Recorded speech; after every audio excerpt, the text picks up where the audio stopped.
Pandanglah pada Yesus, oh pandang wajahnya mulia. Isi dunia menjadi suram oleh sinar kemuliaannya. Janjinya pasti terlaksana.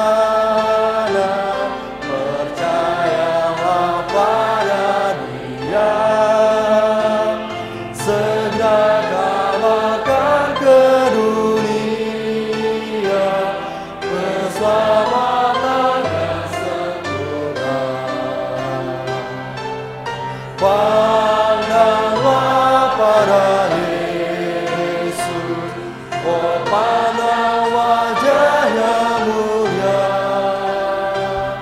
Isi dunia menjadi suram oleh sinar kemuliaannya. Mari kita berdoa. Bapa kami dalam kerajaan surga, kami mengucap syukur Tuhan, pada malam hari ini kami masih diberikan kesehatan kembali, sehingga pada malam hari ini kami dapat berkumpul untuk memuji dan memuliakan nama-Mu ya Tuhan.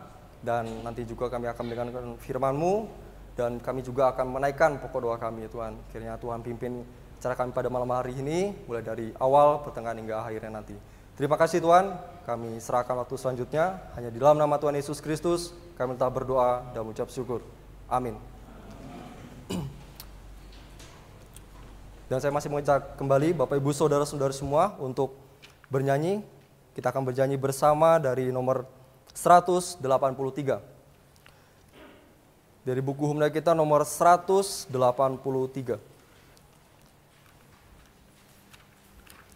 Juru selamat ingin masuk.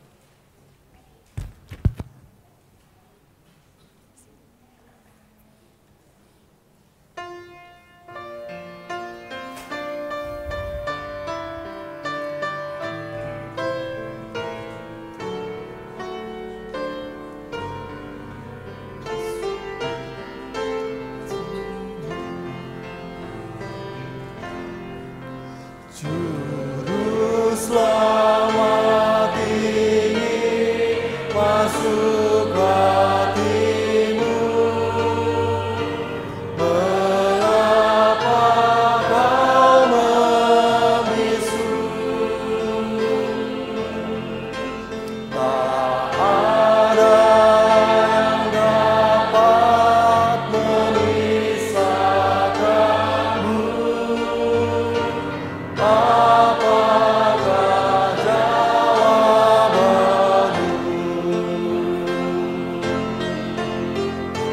Sejak dulu Dia menunggumu, sekarang Dia tetap menunggu untuk membuka pintu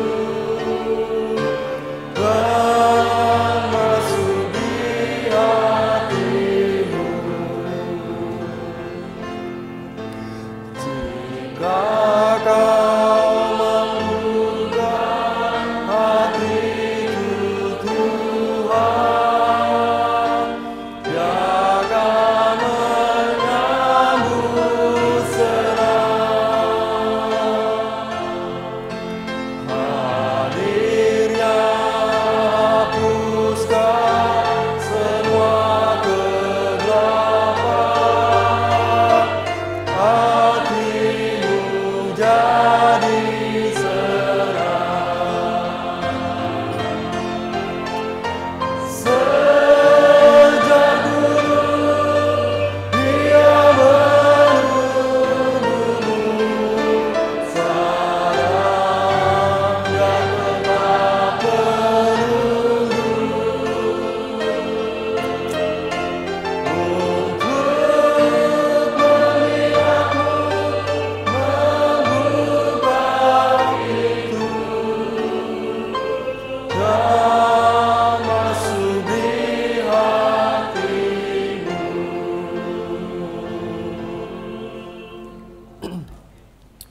Ya, sebelum kita membaca Alkitab kita, saya mengajak Bapak, Ibu, Saudara-saudara semua untuk bernyanyi kembali dari buku himne kita nomor 179.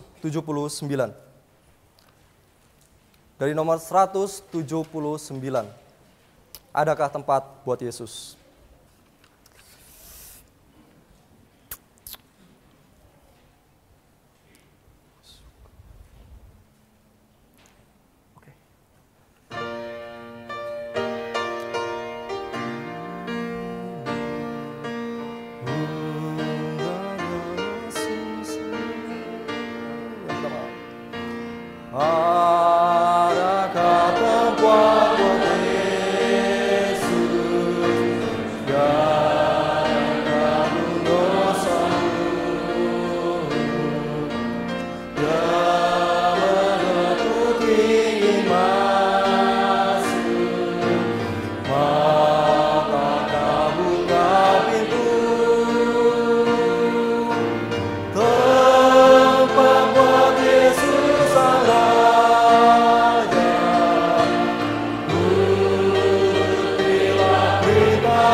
Sebelum kita melanjutkan pujian kita kembali, saya mengajak Bapak Ibu Saudara-saudari semua untuk membuka Alkitabnya dari Amsal pasal yang ke-19. Amsal pasal yang ke-19 ayat yang Amsal pasal yang ke-14. Amsal pasal yang ke-14 ayat 19 sampai dengan ayat yang ke-35. Amsal pasal yang ke-14 ayat 19 sampai ayat yang ke-35. Saya akan membacanya untuk Bapak Ibu Saudara-saudari semua. Amsal pasal 14 ayat 19 sampai dengan ayat yang ke-35. Orang jahat tunduk di dekat orang baik, orang fasik di depan pintu gerbang yang benar. Juga oleh temannya orang miskin itu dibenci, tetapi sahabat orang kaya itu banyak. Siap menghina sesamanya berbuat dosa. Tetapi berbahagialah orang yang menaruh belas kasihan kepada orang yang menderita. Tidak sesatkah orang yang merencanakan kejahatan? Tetapi yang merencanakan hal yang baik memperoleh kasih dan setia. Dalam tiap jerih payah ada keuntungan, tetapi kata-kata belaka mendatangkan kekurangan saja. Mahkota orang bijak adalah kepintarannya. Tajuk orang bebal adalah kebodohannya. Saksi yang setia menyelamatkan hidup, tetapi siapa yang nyemburkan kebohongan adalah pengkhianat. Dalam takut akan Tuhan ada ketentraman yang besar, bahkan ada perlindungan bagi anak-anaknya. Takut akan Tuhan adalah sumber kehidupan, sehingga orang terhindar dari jerat maut. Dalam besarnya jumlah rakyat terletak kemegahan raja, tetapi tanpa rakyat runtuhlah pemerintah. Orang yang sabar besar pengertiannya, tetapi siapa yang cepat marah membesarkan kebodohan. Hati yang tenang menyegarkan tubuh, tetapi iri hati membusukkan tulang. Siapa menindas orang yang lemah menghina penciptanya, tetapi siapa menaruh belas kasihan kepada orang miskin memuliakan dia.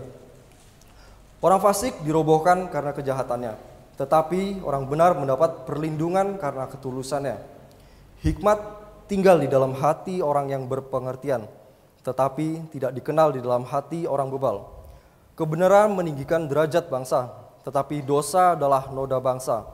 Raja berkenan kepada hamba yang berakal budi, tetapi kemarahannya menimpa orang yang membuat malu. Demikian pembacaan firman Tuhan pada malam hari ini. Dan saya masih mengajak kembali Bapak Ibu Saudara-saudari semua untuk bernyanyi kembali. Dan kita akan bernyanyi bersama dari buku Humnoi kita nomor 238. Dari nomor 238.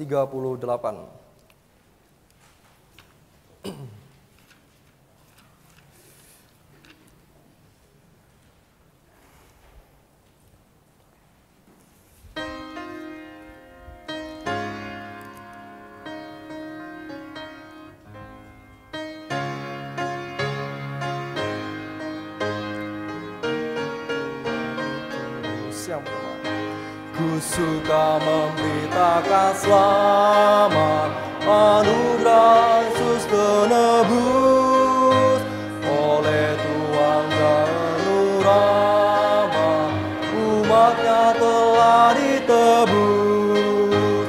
Selamat, selamat, diberi anak domba kudus. Selamat,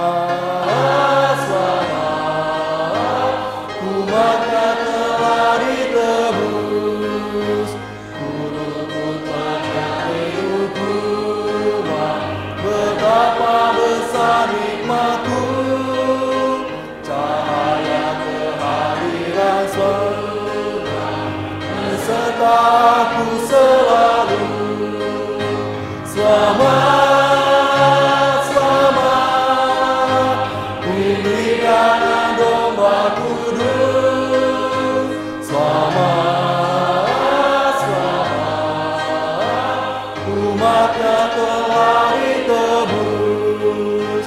Ku rindu akan penebusku, sepanjang hariku tenang, kasihnya yang mengayomiku, mustahil tak bertenggang. Selamat, selamat, diberi anak domba kudus. Selamat, selamat, umatnya telah ditebus. Ku pasti menghadap Bapa-Nya, selamat menebus.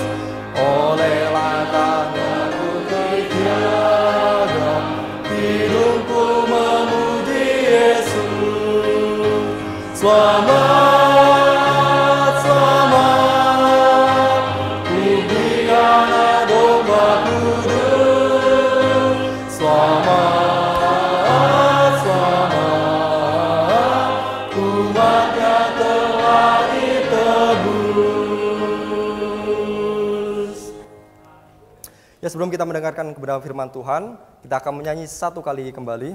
Kita akan bernyanyi bersama dari nomor 239.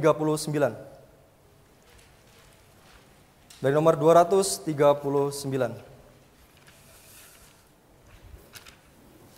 Selamat, selamat.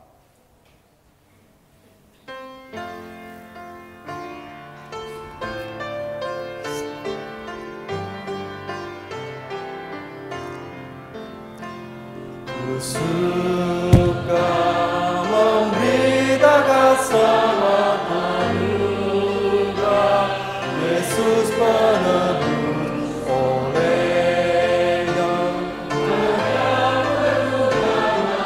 maka telah ditebus.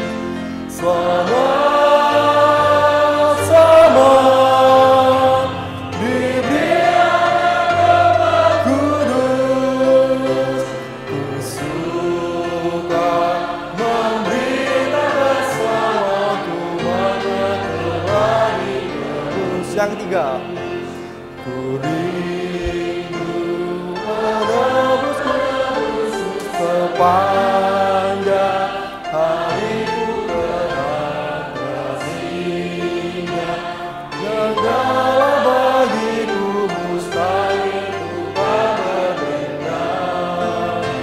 Selamat, selamat, diberikan Tuhan kudus.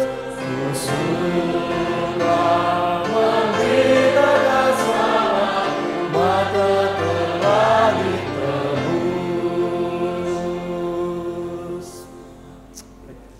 Dan waktu selanjutnya saya persilakan untuk yang menyampaikan firman Tuhan.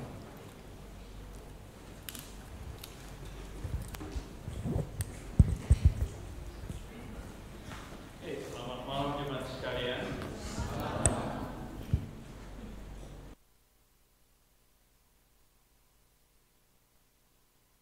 Puji Tuhan. Kita malam ini mau buka Alkitab kita di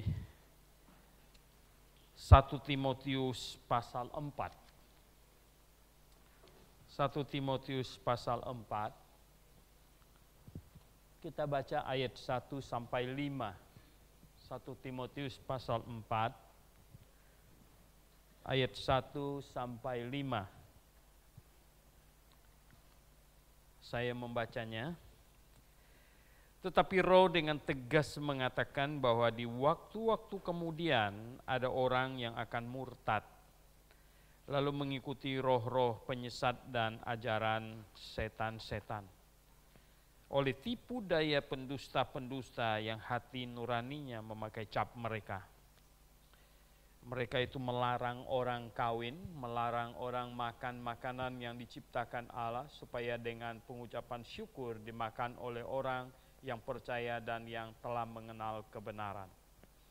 Karena semua yang diciptakan Allah itu baik dan suatu pun tidak ada yang haram jika diterima dengan ucapan syukur, sebab semuanya itu dikuduskan oleh firman Allah dan oleh doa.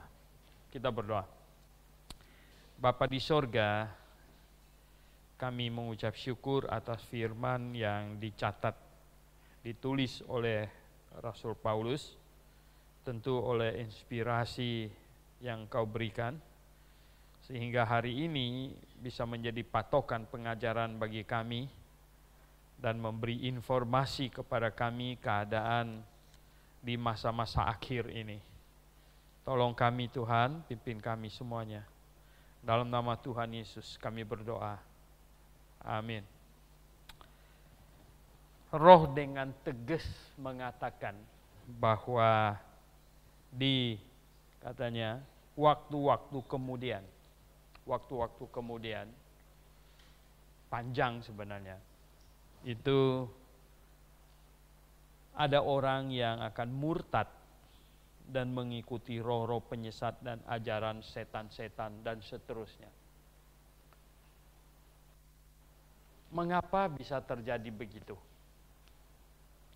Mengapa terjadi murtad?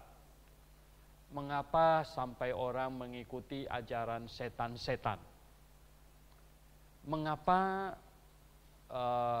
pengikut kebenaran kok bisa murtad dan ikut ajaran roh-roh yang tidak benar itu. Nah, saudara yang saya kasih dalam Tuhan, saya dapatkan, saya ingin sampaikan kepada Anda, menurut pengamatan saya ada empat faktor yang menyebabkan.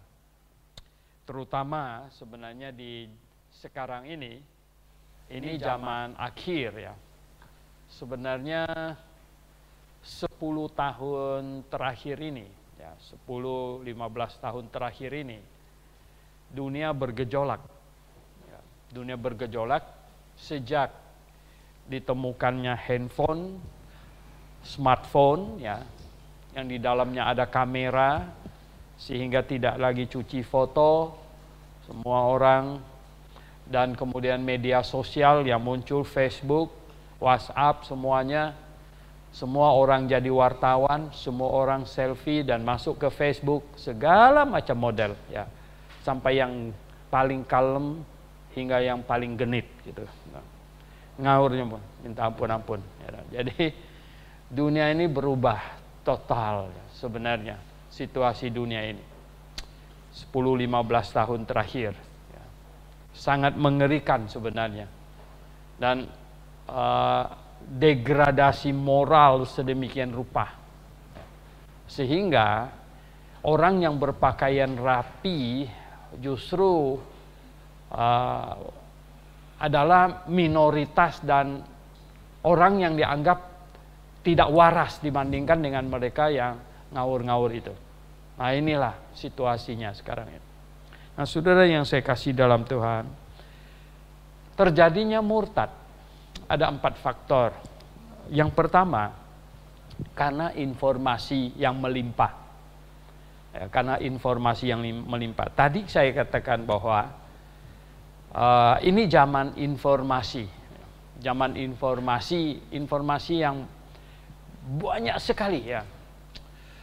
Sejak Google, kemudian Wikipedia dan semuanya, akhirnya ini lama-lama perpustakaan juga digeser, bukan hanya tukang foto dan cuci foto yang digeser, lama-lama lagi ini perpustakaan digeser, ya. Pencetakan buku dan majalah buletin semuanya akan digeser. Kita punya radio manual sudah digeser, ya. Ini semuanya ini. Dan sekarang untuk mendapatkan informasi apapun juga sekarang ada di tangan, ya, begitu gampang di tangan. Hanya buka saja, mau tanya apa, segala macam. Nah, jemaat yang saya kasih dalam Tuhan, kondisi yang demikian ini jelas yang negatif lebih banyak daripada yang positif. Yang negatif lebih banyak. Masyarakat Amerika abad 19, 1800 sekian, sebelum ditemukannya televisi, sebenarnya orang Amerika punya kerohanian itu bagus. Tapi sejak televisi, terlebih sejak Hollywood gempur habis-habisan semuanya itu, akhirnya ya televisi itu seperti jendela menuju ke kota Sodom dan Gomora. Ya, itu jendela.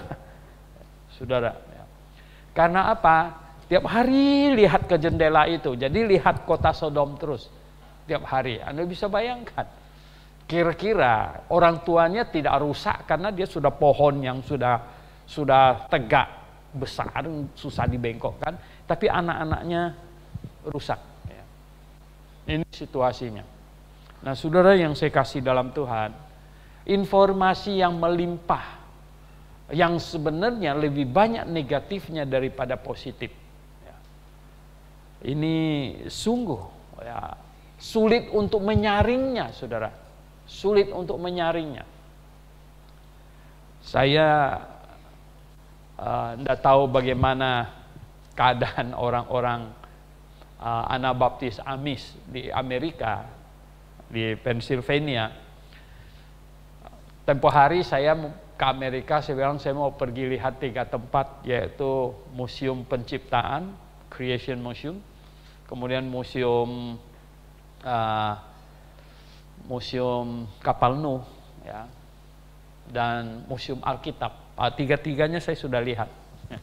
Cuman sayang, saya pikir satu hari bisa lihat Museum Alkitab. Saya pikir ternyata karcisnya berlaku beberapa hari, karena dia tahu satu hari tidak mungkin bisa lihat semuanya. Sementara saya sudah beli tiket, tidak bisa geser lagi gitu. Jadi saya lihat buru-buru begitu semuanya. Ya, sayang sekali. Nah, saya masih ada satu kerinduan. Saya bilang sama Simo, kalau ke Amerika lagi saya akan pergi ke Pennsylvania. Saya akan bicara dengan orang Amis bagaimana kalau saya diizinkan tinggal dengan mereka seminggu. Gitu. Ya. Bagaimana rasanya orang di zaman modern handphone, mereka tidak pasang telepon sama sekali.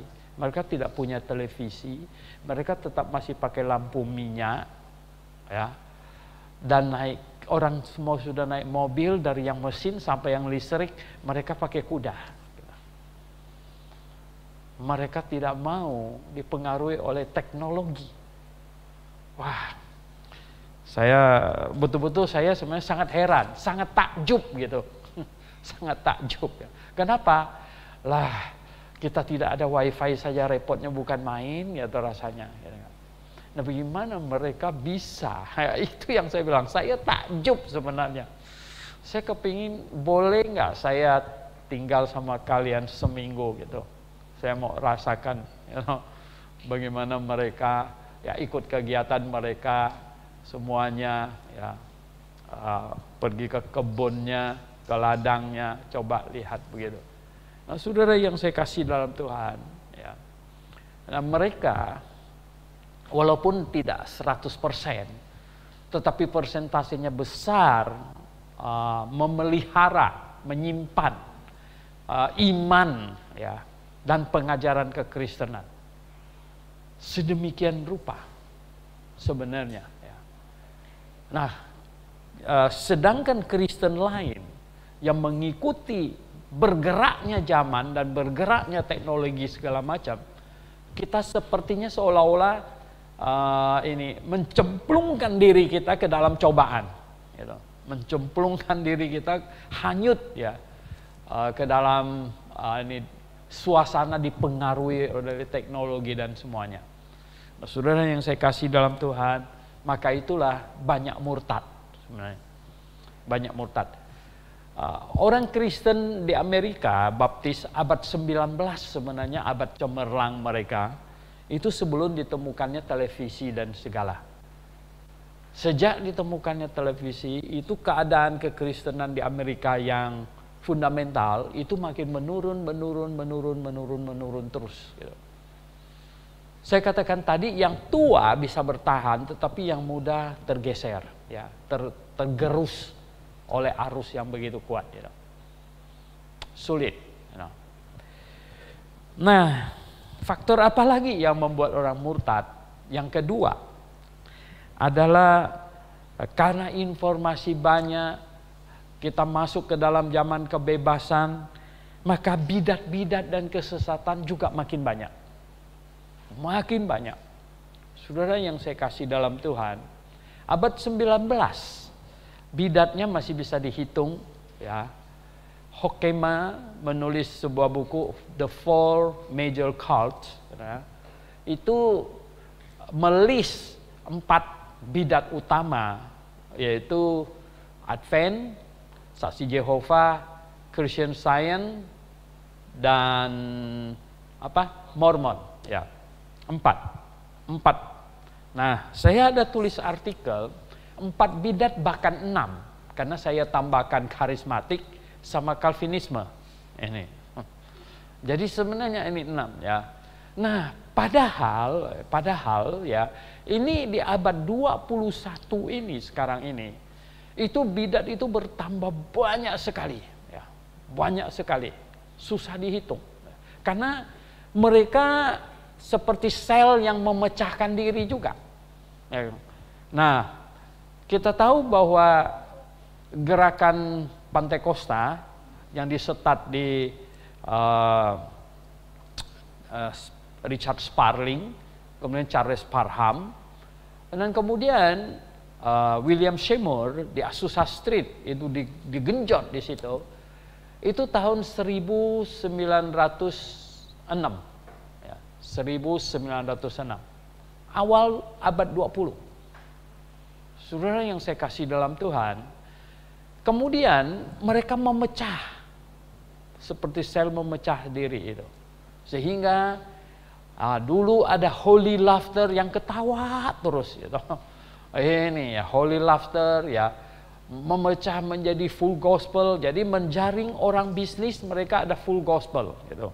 Kemudian mereka menjaring orang miskin, mereka pergi ke ini pinggiran Sungai Ciliwung segala macam. Jadi dari yang paling kaya sampai yang paling miskin, mereka punya pukat harimau yang sedemikian rupa, saudara.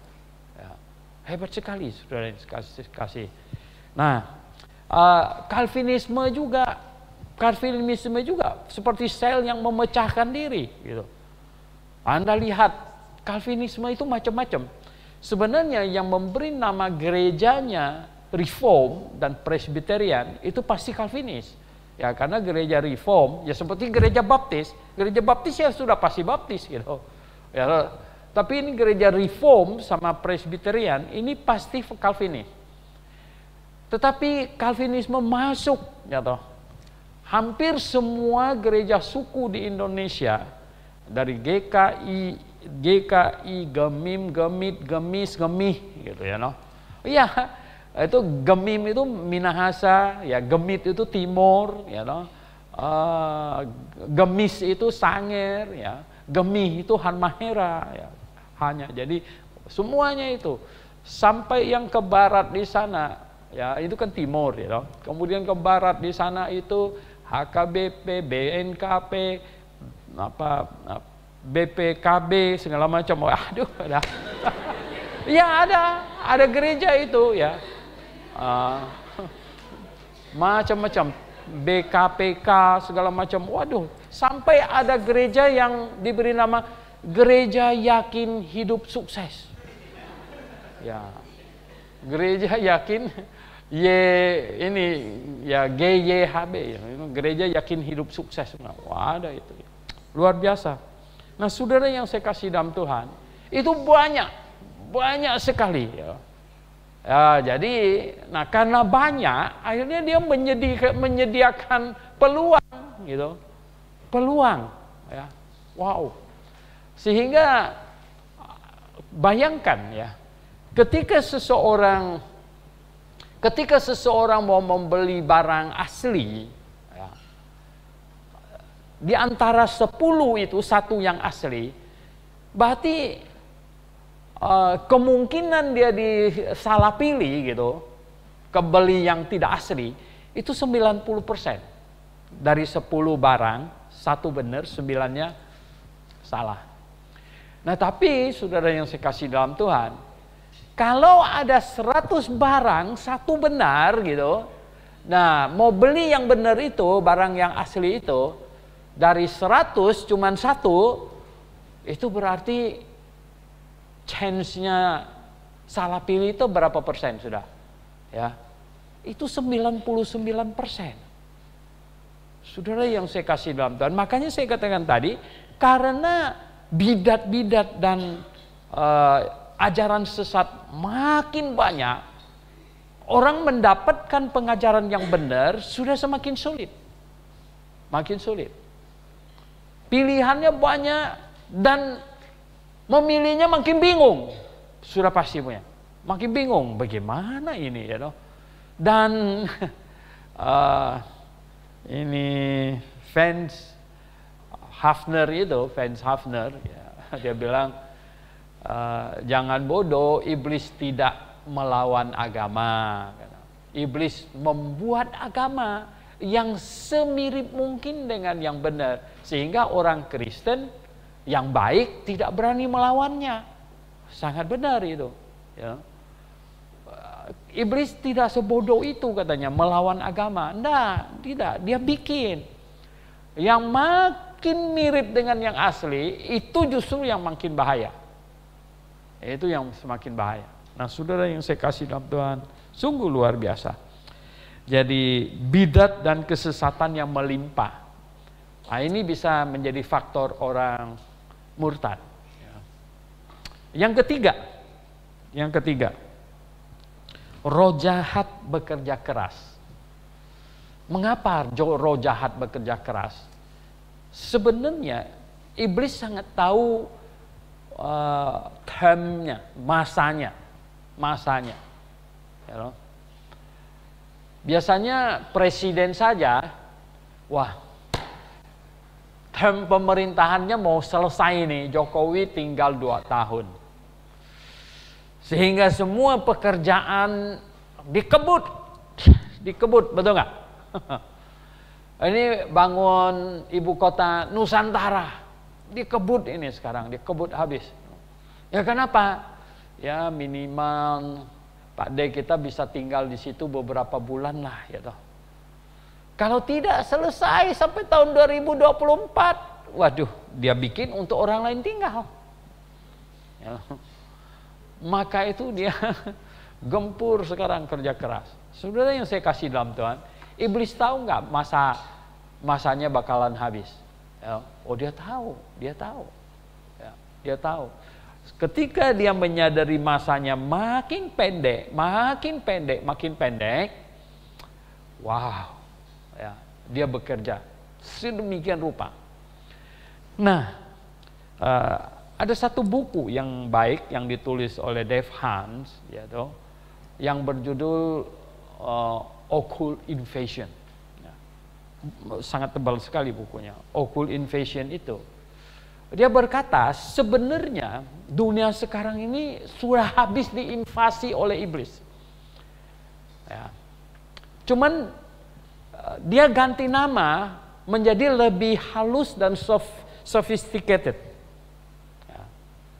Misalnya, ya, dulu namanya tukang sihir, sekarang namanya ilusionis. Ya kan?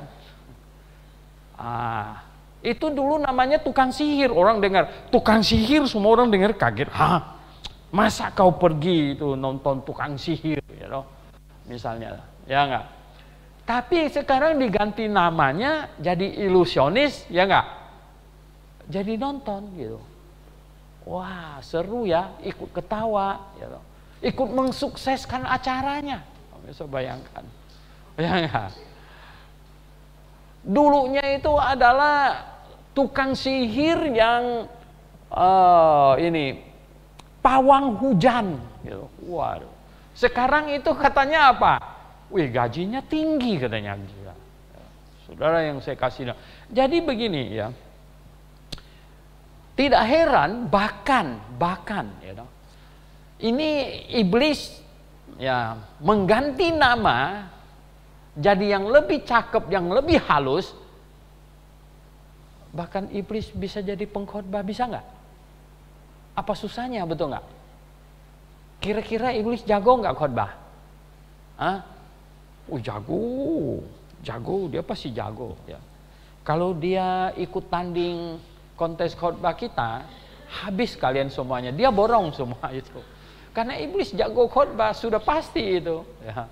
Jangankan iblis, anak-anak iblis saja. Gitu. Anak-anak iblis itu banyak di luaran sana itu jago khotbahnya.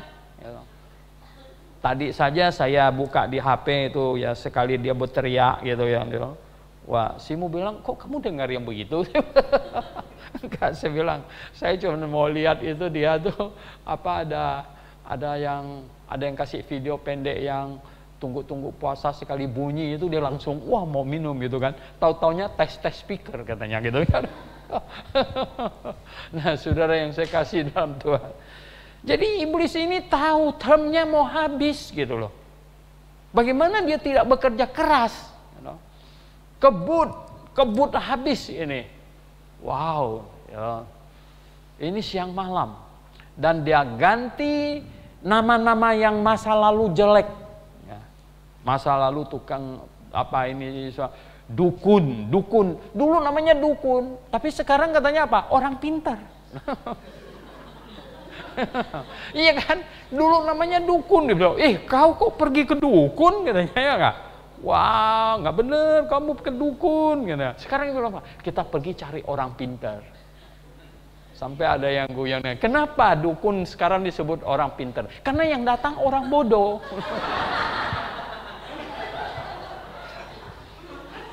Ya bener juga, saya bilang. Ya tahu, jelas dukun disebut orang pintar gitu.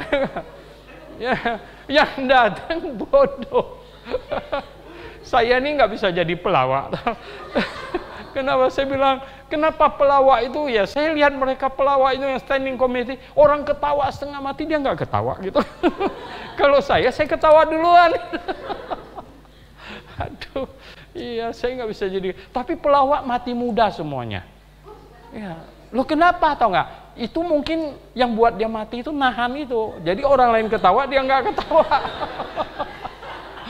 Saya bilang, waduh, repot sekali.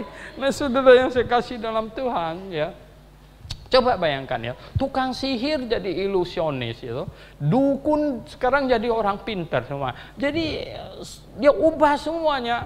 Itu penyerangan iblis itu, okult, ya, okultisme, occult invasion. Itu Devan tulis. Ya, luar biasa. Saya membacanya makin dicelikkan gitu. Wah, hebat juga ya, bener ini semuanya itu. Dengan penamaan baru segala macam gitu. Nah, saudara yang saya kasih dalam Tuhan, makanya banyak yang murtad. Ya, salah-salah sedikit kamu digandeng iblis, betul ya. Salah-salah sedikit kamu digandeng iblis. Dituntun ke jalan yang dia tahu kesukaan kamu, dia tahu kesukaan kamu. Saudara yang saya kasih dalam Tuhan, jangan main-main gitu. Bukan cuman Google yang tahu kamu punya rahasia, yang Facebook segala macam. Iblis jauh lebih tahu itu kamu kesukaannya apa, hobinya segala macam. Ya toh lagi pacaran sama siapa, iblis tahu nggak? Tahu lah ya toh. Oh dia lagi patah hati, dia lagi apa gitu ya nggak? Semuanya iblis tahu. Makanya dia bisa ambil kesempatan untuk melakukan sesuatu, membuat orang jadi murtad. Yang terakhir, poin keempat. Jadi yang pertama, informasi yang sangat berlimpahan. Banyak yang negatif daripada yang positif. Ya. Dan yang kedua, bidat-bidat dan kesesatan juga melimpah ruah. Ya. Karena kebebasan. Efeknya semuanya itu. Dan yang ketiga tadi, roh jahat. Bekerja keras. Bukan cuma bekerja keras dan semangat dan rajin. Dia pakai bungkusan baru sekarang, kemasan baru gitu, sehingga terdengar kok manis sekali gitu. Dan yang terakhir adalah apa? Anak-anak kebenaran enggan membayar harga yang mahal. Saudara yang saya kasih dalam Tuhan, tadi saya singgung kaum Amis. Gitu. Sekarang ya enggak, walah, ya, Anda bersedia menderita. Bersedia menderita. Wah, saya sudah merasakan tidak ada listrik waktu di RBC dulu ya. Ini masih di bawah kalian yang senior kalian dulu. Di RBC dulu nggak ada listrik ya. Nggak ada listrik. Wow ya. Kita lumayan juga gitu. Pakai lampu, pakai lilin, segala macam cara itu. Nah, bayar harga untuk kebenaran. Saudara yang saya kasih dalam Tuhan, ini melawan arus, ya, melawan arus. Oh, itu tidak gampang, tidak gampang. Ya. Ikan mati itu di bawah arus, ikan hidup itu lawan arus. Di Kalimantan Barat, yang paling banyak ikan itu adalah di Danau Sentarum, di ujung dari Sungai Kapuas. Ya. Dulu saya masih kecil tahu, gitu. Kalau ikan sudah habis beranak, semuanya itu akan mudik dan sampai ke Danau Sentarum di sana. Kalau di Amerika di sana itu ada ikan salmon. Ikan salmon, saking hebatnya ikan salmon, itu air terjunnya manjat, ya. dia manjat air terjun, jadi dia usaha sekeras mungkin, jadi biar airnya, bayangkan air terjunnya naik gitu. Ya. Luar biasa, ya itu ikan salmon. Saudara yang saya kasih dalam Tuhan, ya. Seberapa berani Anda bayar harga untuk iman kamu? Seberapa berani ya? Anda ini ikan seluang atau ikan salmon gitulah. Anda tahu ikan seluang? Ikan seluang yang besar-besar begini gitu ya toh. Ya. Anda ikan seluang atau ikan salmon? Saudara yang main-main betul ya. Saya kasih tahu ya. Itu ikan salmon ya. Sekarang coba bayangkan. Memang saya biasanya gini ya. Hari ini saya sukacita atau kurang sukacita sangat tergantung yang saya post keluar, banyak yang kasih jempol, ada tahu yang banyak yang marah-marah gitu. Jadi kalau banyak yang marah-marah, aduh saya kasih tahu Simu, hari ini banyak yang marah saya. Ya, kalau banyak yang kasih jempol senang juga gitu kan. Ada yang terima kasih lagi ya. Ya, Pak Suhento terima kasih katanya. Artikelnya sangat memberkati. Itu saya lapang itu rasanya gitu. Saudara yang saya kasih dalam Tuhan, berapa besar harga kebenaran kamu berani bayar? Berapa penderitaan yang kamu rela tanggung sebenarnya itu untuk kebenaran? Bayangkan, gara-gara membela kebenaran ini kita lawan arus. Sebentar lagi orang Jumat Agung, kita Rabu Agung, cuman kita sendiri aja. Coba betul nggak? Ini kan cuma kamu bisa bayangkan. Jadi kita ini salmon ini atau seluang. Ya, mudah-mudahan betul semuanya salmon di sini gitu. Amin. Oh ya, itu kita air terjun saja kita panjat gitu. Itu jangan main-main itu. Ini ikan salmon ya. Saudara yang saya kasih dalam Tuhan, saya sebenarnya bangga dengan orang GBIA. Oh bangga. Senior-senior kalian yang awal-awal itu dong ya. Mereka dulu ya mahasiswa. Saya bilang, saya tidak mau lihat muka kalian hari Sabtu. Harus pergi menginjil gitu loh. Ya. Jadi hari Sabtu mereka harus pergi menginjil. Dan hasilnya itulah ada banyak jemaat sebenarnya gitu. Ya berani ya loh. Lawan arus. Ya. Kehilangan banyak saudara. Kehilangan teman. Ya, kehilangan apa? Itu saudara kita ada satu itu yang daerah di daerah Sungai Ayak di sana. Itu tahu nggak? Ya. Senior kalian. Dia shock. Tahu nggak shock apa? Dia pulang kampung, ya, dia pulang kampung. Temen SD-nya dari SD temen tuh nggak mau salam sama dia, nggak mau ketemu. Dia shock. Wah, kok bisa begitu ya? Saudara yang saya kasih dalam Tuhan, berapa kebenaran kau bayar? Kuliah di sini nggak bayar, tapi bayar kebenaran. Oh, saya bilang saya kehilangan banyak teman. Saya kehilangan banyak teman. Demi kebenaran saya kehilangan banyak teman. Dan sebenarnya saudara yang saya kasih dalam Tuhan, saya kasih tahu, kalau saya mau kompromi saja, sejak saya pulang dari Amerika saya mau kompromi. Oh, ya. Saya sudah sangat terkenal di mana-mana. Ya kenapa? Sebelum pergi ke Amerika saja saya 1 bulan paling kurang khotbah 20 kali. Tanya Simo. Barulah dalam waktu sekitar 1-2 tahun saya bisa kumpul uang 20.000 US dollar. Ya. Nah saya pulang, ya banyak teman-teman dari gereja Tionghoa segala macam masih undang, saya undang. Tapi ketika mereka mendengar khotbah saya, mereka ngomong satu dengan lain, dia mesti berubah, dia berubah sekarang. Benar sih benar yang dia sampaikan, tapi terlalu keras. Terlalu keras. Saya ketawa dengar, saya bilang enggak tuh, saya lembek-lembek aja. Saya lembek-lembek aja, ya loh, begitu. Saudara yang saya kasih dalam Tuhan.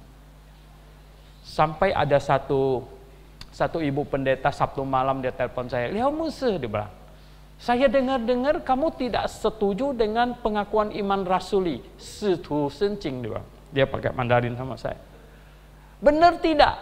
Saya bilang semua, besok habis makan siang saya datang, saya kasih jelas. Enggak usah, dia mesti enggak usah. Saya cuma dengar-dengar aja. Saya mau dengar langsung benar apa tidak. Saya bilang, enggak, besok saya kasih jelas. Enggak usah. Dia bilang, saya enggak mau repotkan. Benar apa tidak? Ya terpaksa saya bilang apa? Benar. Saya bilang. Dan sejak saat itu nggak pernah undang saya khotbah lagi. Ya. Saya harus bilang benar. Saya tidak setuju gereja yang am. Ya. Nah, saudara yang saya kasih dalam Tuhan, rela bayar kebenaran, berdiri teguh, biar tinggal aku sendiri. Nah, seringkali nyanyi doang. Betul enggak? Ya. Ikut Yesus keputusan walau sendiri ya tetap ku ikut. Welah, masih banyak aja dia berhenti kok gitu. Enggak ikut lagi, apalagi sendiri gitu. Bagaimana ini ya? Oleh nyanyi saja rupanya gitu. Saudara, saya dulu seringkali nantang mahasiswa. Saya bilang kalau dulu kan belum banyak, ya cuman ada mereka itu. Saya bilang kalau kita kumpul di sini, kau kebetulan parkir di luar. Saya bilang, tahu-tahu gempa bumi, gedung ini roboh dan kami semua mati, tinggal kau yang hidup. Saya bilang, kau terusin nggak ini pelayanan ini? Ayo, kamu terusin nggak? Ya. Itu. Ya. Jadi walau sendiri, ku ikut terus. Amin. Nah, ada nubuatan negatif yang kita baru baca. Kita jangan menjadi penggenap nubuatan negatif gitu. Jangan menjadi penggenap nubuatan negatif. Jadi penggenap nubuatan positif. Oke? Kita berdoa. Bapa di sorga, terima kasih untuk firman-Mu. Engkau mengingatkan kami. Di waktu-waktu kemudian ada banyak orang murtad.